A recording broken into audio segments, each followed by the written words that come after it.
All right. Good morning, everyone. Well, it's morning where I am, where the rest of you are watching or listening, and live or in syndication. I couldn't say, but welcome to another episode of How I Met Your Mortgage. As always, I'm your host, Adam Smith, with Just the Tips Coaching, and with me, pretty much as always, barring an illness, is our marketing director, Jen Waybor. Welcome back, Jen. Thank you. Feeling much better than a week ago, I trust. A lot better, yes. Good. Yes. And we have a really cool guest for you guys today, a first-time guest, someone we've never had on the show before, and someone who's relatively local to us, which is also really cool and not all that common. So everyone, well, I guess that would be you, Jen. Please welcome Kathy Nicholson.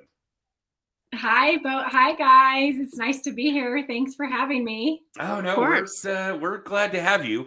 And yeah, we expect that you've got quite a bit of insight to lend to our audience as well. So we do our research. We know who we're dragging onto the show before we actually drag them onto the show. And you've probably been on our calendar for over a year. Yes, over a year. When Jen reached out to me, she goes, okay, would you like to be on our podcast? And I'm like, absolutely. She goes, okay, we're booking out next year, May. And I was like, okay. I don't know what things are going to look like then, but I'm all in. All right. Well, let's not pull any punches here. It's only because Jen is really popular. It doesn't have anything to do with me. It's probably true. It's probably true.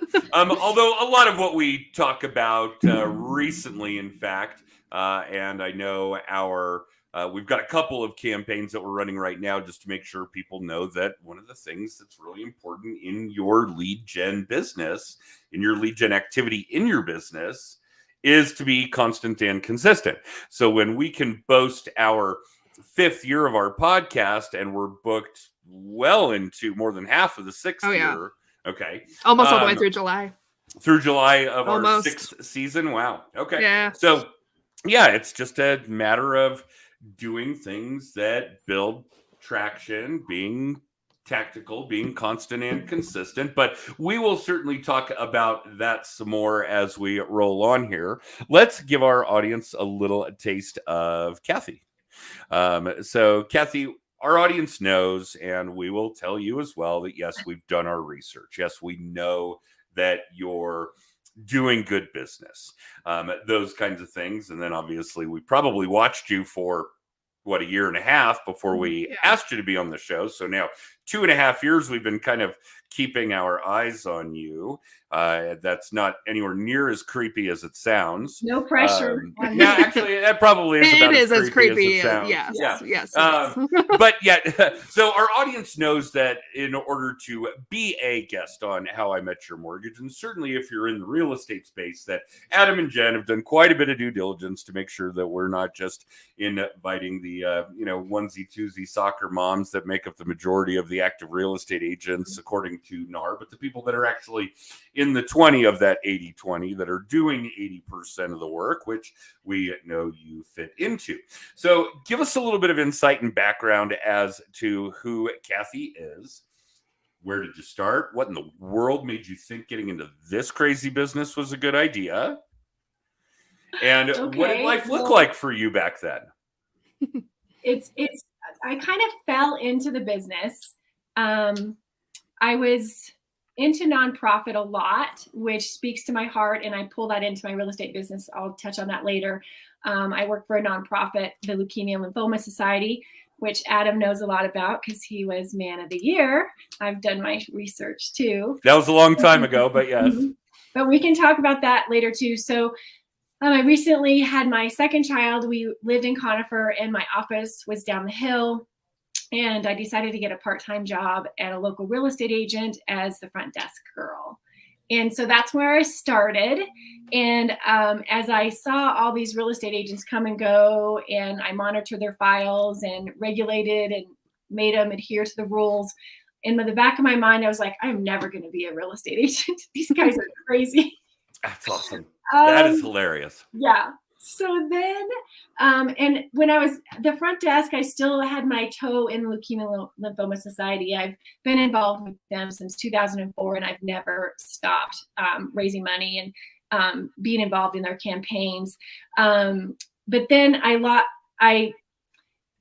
my brokerage was bought out by Remax. It was Prestige Real Estate in Conifer. And all the agents dispersed down the hill. And I was like, what do I do? There's a handful of agents that went to Intero Real Estate in Evergreen. And I decided to be an assistant to one of the most successful agents I knew at the time. And her name is Norma. And she mentored me for 2 years and just prodded me, get your license, get your license. And finally, I'm like, okay. So 2012, I became the licensed broker, and the rest is history. It just fits my lifestyle of helping people, because when you're in a real estate transactions, people are in a major transition in their life. Either they're buying their first home, they're downsizing when their kids are gone, they're upsizing because they have more kids, they're helping their parents, sell their house. The transition is huge for our clients. And so that spoke to my heart. I'm helping people in a big transition in their life. And it also tied into my degree of interior design. I have my degree in interior design. So I love looking at houses. I love telling other people how they should arrange their houses. So I offer free staging as part of my business. And Norma, who mentored me, is a big Buffini coaching. So she plopped me right in automatically, and I got Buffini coaching and learned that it's personal. It's about the people, the property follows, but if you make it personal, then the profit will follow. Very true. It is a people business without pulling any punches. And we love Brian, and we love his program. And like a lot of others, the reason that so much of that content, and whether it's Buffini or Ninja, I can think of a good handful that have been around for a long, long time. And the reason that they've been around a long, long time is because the content is still viable. It is about people. It is about relationships. It is about staying top of mind. It is. There's another good example, top of mind. Brian is probably the best example of somebody who understands that the commitment, the caring, the compassion that has to go into a successful people business is something that we just play out in our lives every day. And he really is. He is a super nice guy. He has a wonderful sense of humor, particularly about himself. He's real, he's authentic. And I think that's the kind of thing that even if you don't follow Buffini's program, even if you're not following any kind of program, if you're not being coached right now, although I think that's a mistake. I think everybody I know is pretty much either being coached or is looking for their next coach. But if you just kind of embrace the spirit of how Brian does his thing, you're going to succeed. Yes. Don't get me wrong. I don't want that to come off that everything is going to be sunshine and lollipops. Yes, you can have a successful real estate career, a successful mortgage career, a successful insurance career, financial planning career, whatever the case may be. If you embody that kind of thing that Brian does when it comes to the fact that it's all about the people. But do know this is fair warning for all of you listening or watching. It is emotionally draining. Having deep, profound relationships with more and more and more people, deeper and more profound all the time, you are going to feel your client's pain. You are going to suffer right along with your buyers in today's market when they have that 30th house they were outbid on. That is the kind of shit that you're going to have to absorb and internalize. I don't want people to misunderstand that following Brian, for example, or embodying what Brian does in his or did in his real estate practice, in his lead gen work, etc., is going to create this smooth as glass path to success, because it's not. Yeah. Ever.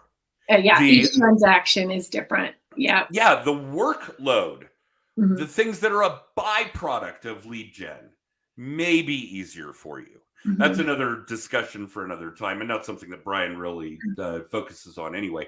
But know that if you truly embody the spirit of what Brian professes, and obviously Kathy has, then yeah, it's going to be rough. It is hard on the, on the soul to suffer along with these people, but you get to share in the successes as well. That's obviously a very big deal. But yeah, we have nothing but great things to say about Brian. The only thing that we think a lot of modern day programs are missing is that, well, they're not that modern. I mean, the shit that they coach on, the shit that they teach is great and has worked for decades and decades. But we don't talk about how to be real and authentic and build that up in social media or in video, or how to tie those two together, so on and so forth. So yeah, it's a unique environment for sure. All right, so let's digress. Let's go back to when Kathy was first starting all of this and immersed herself in Buffini's teachings and was a new agent all on her own. Where was the business coming from, Kathy? Who was using you to buy and sell homes back then? Okay, so you start with the people that you know, your family or friends, your Christmas card list, and I like that. I like that. Yeah, and I was, my mom made me write thank you notes since I was little, and then, immediately when I got married and had a family, it was Christmas cards. So started with all the people on my Christmas card list, all my neighbors, your hairdresser, your, everything. You just write them that first note, hey, I'm in real estate. And then one of those friends says, I'm going to have you list my house. So it started with my neighbor and listed their house, then started with my girlfriend's mom, listed her house. And then you just build upon each client. So then those people that have closed with you, they're your A+, and I do the A+, A, B, C, and you just send regular cards, regular touches, and then before you know it, one person tells another person, and there's your referral. So I have to say, I mean, I became an assistant in 2010, got my license in 2012. So I've been in the industry a long time, seen it go through ups and downs. And we actually specialize in foreclosures and short sales when I first got into it. So I was very good friends with Wells Fargo. Getting documents over to them.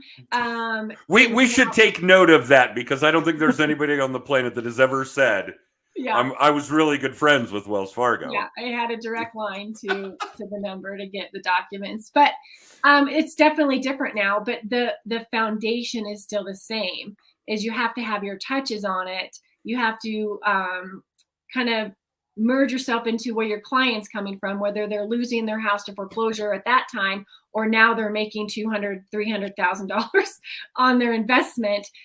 You have to, coach them on capital gains, everything. So you have to adjust your industry knowledge to where you're at the time and the people. So with each client I added them to my database, and I give them items of value. 4 times a year, I send them my magazine with recipes. Yes, I do the recipes.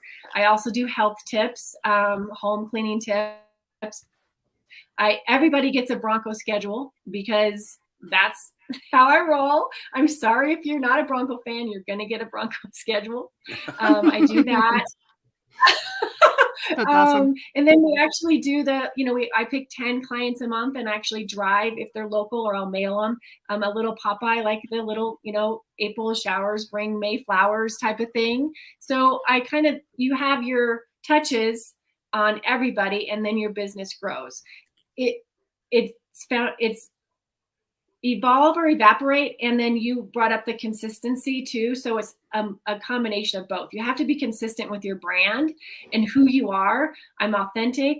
I give you 100% customer service, and I'm always going to be here after the transaction is over and beyond. But also you have to evolve, because now it's social media. It's not just posting on Instagrams. I got to get my reels. I got to do a reel. I got to add that little song. Today's going to be a good day. I haven't done that. But I mean, I need to learn how. I have a social media person now. And so we're like, okay, we have to get into this, what's happening right now, to get people to notice us. So I think it's Brian Buffini personal. It's evolving with the where you're at, and it's also being consistent in your brand.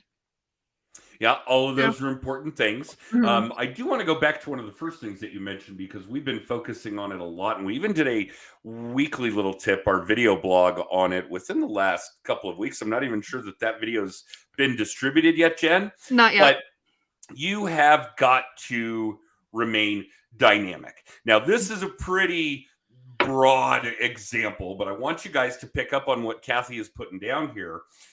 At the time, she was really well schooled in short sales, REOs, foreclosures, etc. Well, we don't have that shit anymore, right? I mean, the volume of foreclosures is relatively negligible with all the increase in values and equity. I can't think of a single person that would lose their job, not be able to make their payments, and not just sell the house, pocket a ton of cash, preserve their credit, whatever the case may be. And if that's what's going on, and that's where we're seeing a little bit of influx and a very little inventory, then so be it. But that's not our market. And yet here you are a decade later, even more, still doing what you do. It's just in a different space. So it is a matter, there's kind of an interesting weave here of having to be constant and consistent in everything you do. All of you listening, all of you watching, please take that under advisement. But I think it's also important to understand that we operate in dynamic spaces. These are not stagnant industries. Right. We don't have to deal with short sales right now because the industry changed. It shifted. It is dynamic. If you are not able to incorporate both being constant and consistent while being dynamic, not stagnant, then you're going to have a real problem. So please understand that there's a line between those two. Yes, remain constant and consistent in your activities, in your lead gen activities, in your authenticity, and your transparency. Yeah. But know that you have to be dynamic. You have to be willing to ebb and flow and change and shift, because our industries do. Yeah. Things change. If there were people who did nothing but short sales REOs and they didn't learn anything else, well, now they're freaking Walmart greeters. Right. Or, they rehearse new lines, namely, would you like fries with that? In order to, remain in the working world. Obviously, we've got to be able to incorporate both. Yes, right. I totally agree. All right. So you've covered on an awful lot of things that you're doing in your, I don't want to say lead gen tactics and techniques, but they are. Obviously, that includes staying top of mind. I trust at this point your business is strictly repeat and referral. Yes. We're not doing any shit like buying leads. I don't buy leads, although I do get a few cold leads from my social media. I'm LinkedIn. I got a great lead on LinkedIn. My Serenity ads, which is our local evergreen paper, I got a lead from that. Again, being consistent, but 99% of my business is repeat and referral. Because I do keep my touches on my clients and they see me continuing to produce. So not only do I send them the little things every quarter, but also if I have a just sold, I'm going to include them in that little postcard so they know, hey, Kathy's still doing real estate. So the worst thing you want to happen is, a client that you sold a house to 5 years ago list with another agent because, I didn't know you're still in real estate. They need to know that I still do real estate. And that's all I do. I don't just do 1 or 2 things a year just because. That's all I do. It's what I specialize in. And if I'm doing it, my past clients need to know it so that they always come to me. I do think that that's an important piece of the puzzle. We certainly all live by the catchphrase that if you're not in front of your past clients, they're now somebody else's prospects. Right. Which really leaves you no room to complain about it. If you guys are out there and you're pissed off about the fact that a buyer or a borrower or whatever the case may be used somebody else, well, that's really on you. It never bothered me that, Quicken or Rocket or whatever they call themselves now spends millions and millions and millions of dollars of their clients' money essentially on advertising and Super Bowl ads and TV and radio and print and internet and on and on and on. Because if my past clients are going to use Rocket, that's my fault. Yeah. I'm not staying in touch enough. I'm not staying top of mind enough. I'm not helping guide them through the financial mazes that come with borrowing hundreds of thousands or millions of dollars, or how to deal with those kinds of things. I mean, I've probably called 1,000 people this year to help walk them through what that escrow account shortage is going to look like this year, with the values going way the hell up. Taxes and insurance are going up. Their mortgage servicers are ignoring it. Give them some education. Here's what's going to happen. Here's how you mitigate. Yeah. Right. So, yeah, it never bothered me that there was competition out there, because if my past clients are using that competition, that's my fault. Yeah. That's my fault. There's no question about it. There's no other way to slice it. Okay, so we've obviously covered a lot of this stuff, and I think that one of the topics that our audience has kind of been poking and prodding for, and I think we're getting to a point where it's relatively inevitable, is that we're going to have some serious fallout in our industries probably over the rest of this year. I mean, we already knew, while a bigger number in real estate than in mortgage origination, that 80% of real estate agents are gone in 2 years. And that's just been talk about constant and consistent, right? I've got to assume that number is going to be higher in 22, maybe into 23. What kind of advice would you give to your brethren who might be new, who might be struggling, who are thinking, you know, this was great in 2019 and 2020, and now I don't know what the hell to do? Okay, so my mind goes to the South Park episode. Which we all know. That's awesome. Go on. So, I mean, he got don't even know the character's name because I don't watch South Park a lot, but that one I watched like 5 times. He's like, if my mom can do it, anybody can do it. Real estate agents don't do anything. When they start doing something, then we're all in trouble. That mentality, I think, when the market is as hot as it is now, where yes, a listing's going to go in the first couple of days if you price it right. The people that get in now think, oh, I'm just going to get in real estate and make all this money. And they're not equipped to be in an industry where it's not as fluid. And that's why we see the dropout. So bottom line, it's really simple. You get into it, what you put out of it. If your intention is to pop in and make some quick money really easy with not doing anything, then you're not going to last very long. Yeah, but my schedule will be flexible and I can hang out with my kids. People think that, oh, I can write my own schedule. No, when your buyer calls and the listing pops up, you're out.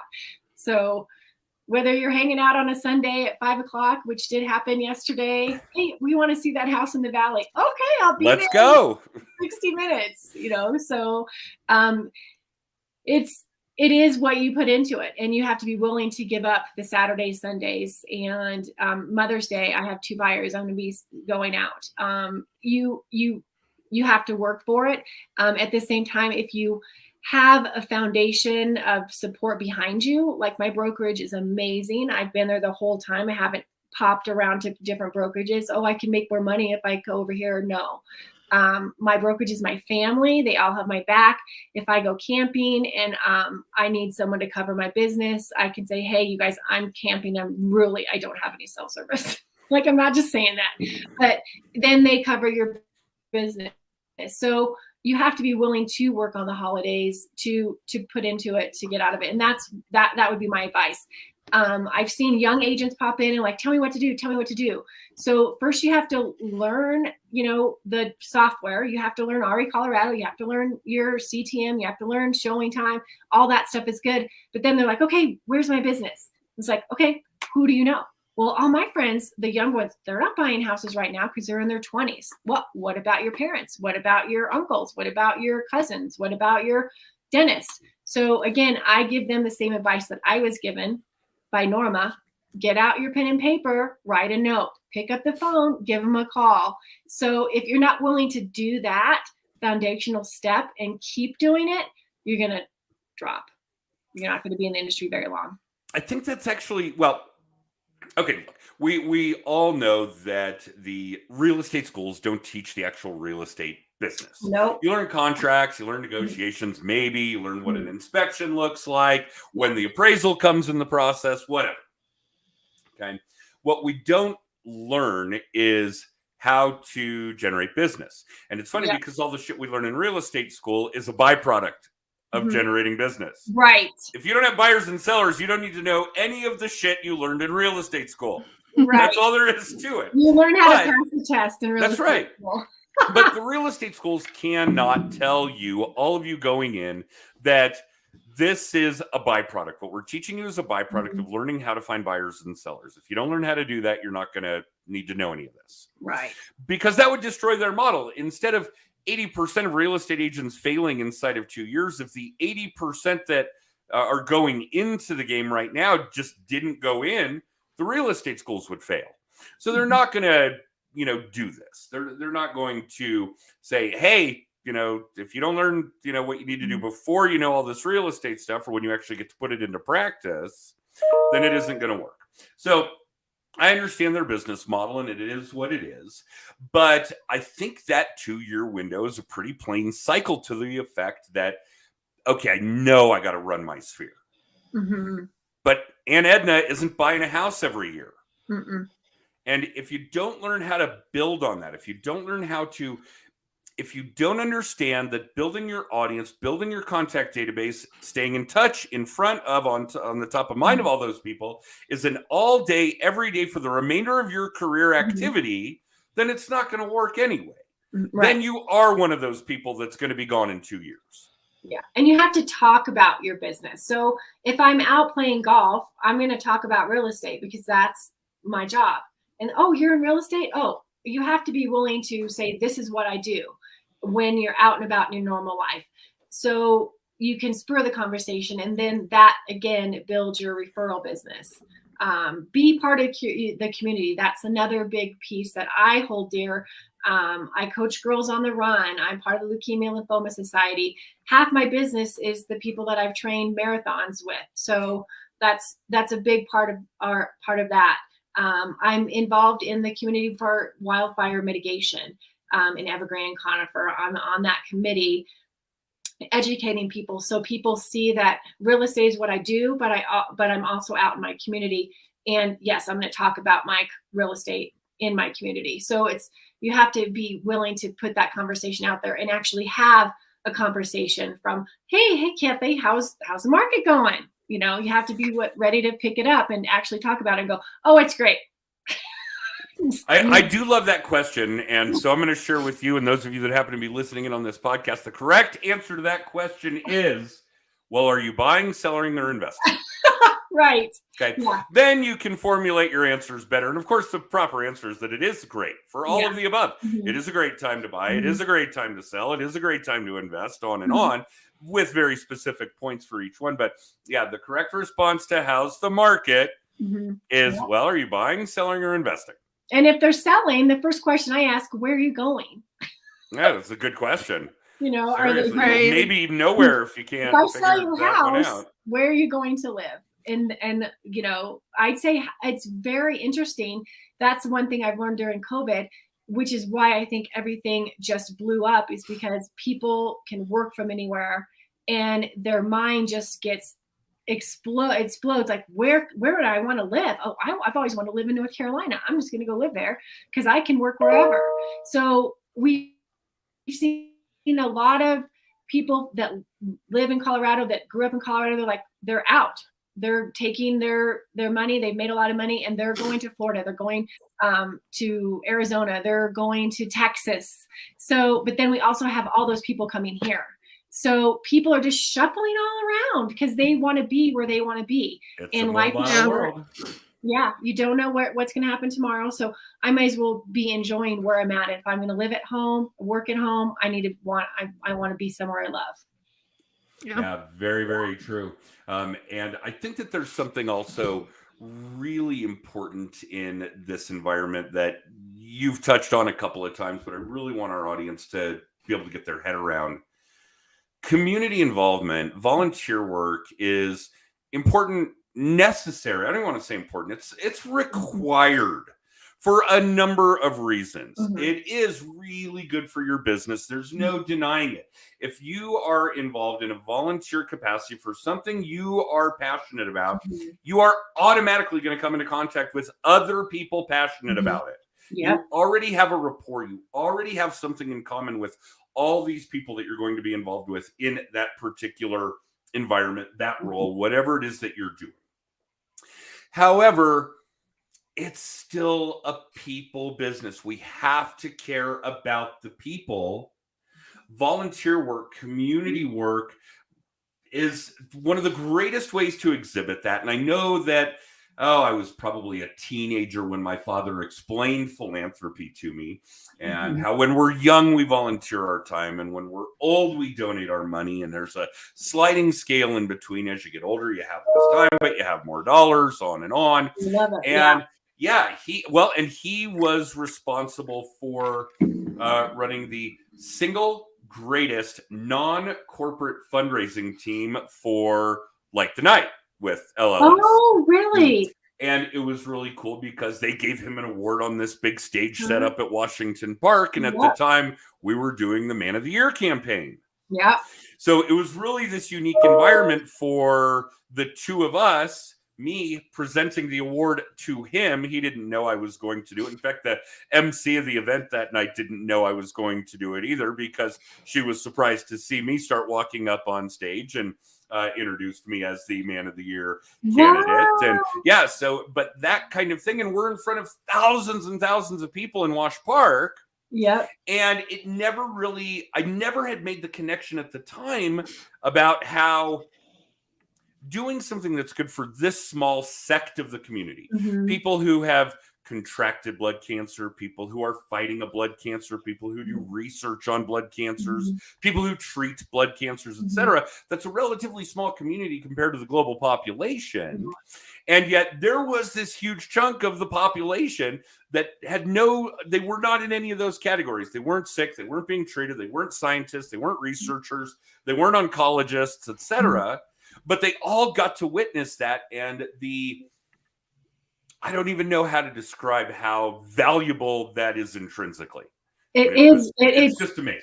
It's hard to describe. And I can totally have a parallel relationship to that, because I've been involved since 2004. My friend's baby was diagnosed with infant leukemia. And so we had our babies at the same time. So my son Ryan and her daughter were the same age, and she ended up not making it.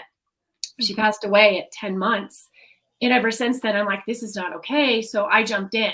So my son has seen me just relentlessly fundraise and run marathons and do Light the Night and do the 100-mile cycle event to raise awareness and money.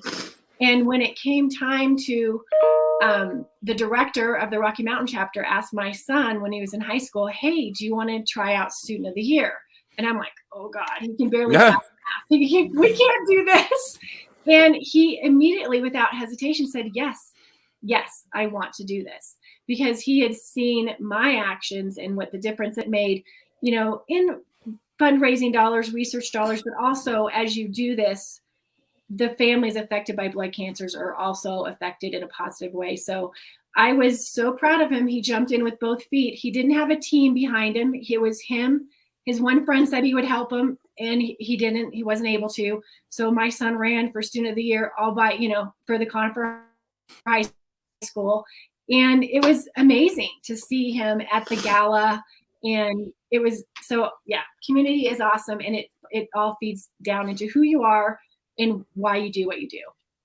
And real estate, I help people. I'm helping people the same way I'm helping people that have blood cancer. So my whole life is just weaved in together. And ridiculously emotionally rewarding and draining all at the same time as a result. Yes. Yeah. Yeah. Well, before I forget, a nod to a colleague of ours, a mortgage originator on the East Coast, Angela Caputo, who is currently a Woman of the Year candidate with LLS. Angela, good luck to you on your campaign. And yes, Jen, I know that we're running over, so a couple of housekeeping things. One, get Kathy back on the show again, because it seems to me that we could probably talk for 8, 10, 12, 36 hours on where we have similar beliefs and paths and patterns and so on and so forth. Other than that, Jen, why don't you tell me what we're missing? What else do you want to know from Kathy? And take us home. I mean, I think if I dive into that, we're going to talk for another half hour at least. Oh, we'll do that next time. I mean, we didn't even touch on Kathy's new podcast that she has coming. Make sure you send us the link. Okay. Yeah. So we'll have lots to talk about, but I'll get you back for your podcast will be over a year in the running by the time we talk again. So yes, that'll be cool. Exactly. Yeah. Well, at least tell us the name of it. Okay, so my podcast name is called Real Life, and it's going to be about real estate because that's who I am and what I do, and I love it. But it's also going to be about life as, you know, as you go through your life, nothing's going to be off the table. Cancer, you know, everything. I have so many people in my life that I've met, and I'm just going to have them on for a half an hour like you're doing with me and just say, hey, tell me about you, where you are, how you got there, share with our audience what you've learned. And it's going to be very similar to this platform, conversational, but I want to just share. I believe in sharing and everybody helping everybody else. I'm a very positive person, so I want to make a positive impact. So it's about real life. That's really cool. Yeah. Awesome. Pun intended. Real cool. Dad joke of the day. There you go, guys. Oh boy. All right. Well, thank you, Kathy, so much for joining us today. Everybody that is watching live, you can see our text code down at the bottom. But for those of you listening, text TIPS to 63566 to find out all the things about Just the Tips coaching. You can get a copy of Adam's book, Just the Tips. You can book a free hour of coaching with us. You can see all the past episodes of the show, our weekly little tip. And currently you can get tickets for Social Media Day Denver. Social Media Day Denver is Thursday, June 30th. So less than, well, it's like exactly 8 weeks away pretty much. So wow. We've got some great speakers lined up for this year. I'm really excited. So that's a one-day event, 9 a.m. to 4 p.m. at Metro State. Big thank you to Metro State for partnering with us on Social Media Day. Again, yes, they're wonderful. They're amazing. So if you want to find out literally anything about us or grab tickets for Social Media Day Denver, I'm stumbling over those words today, text TIPS to 63566 and it will get you all that info. Cool. Thanks, Jen. And Kathy, thank you. I know that carving this kind of time out for this is with a year's notice is not an easy task on a Monday morning. So thank you for doing it. And we'll talk shortly after we drop our broadcast and we'll get to see you again soon. Okay. Thanks, guys. I had a great time.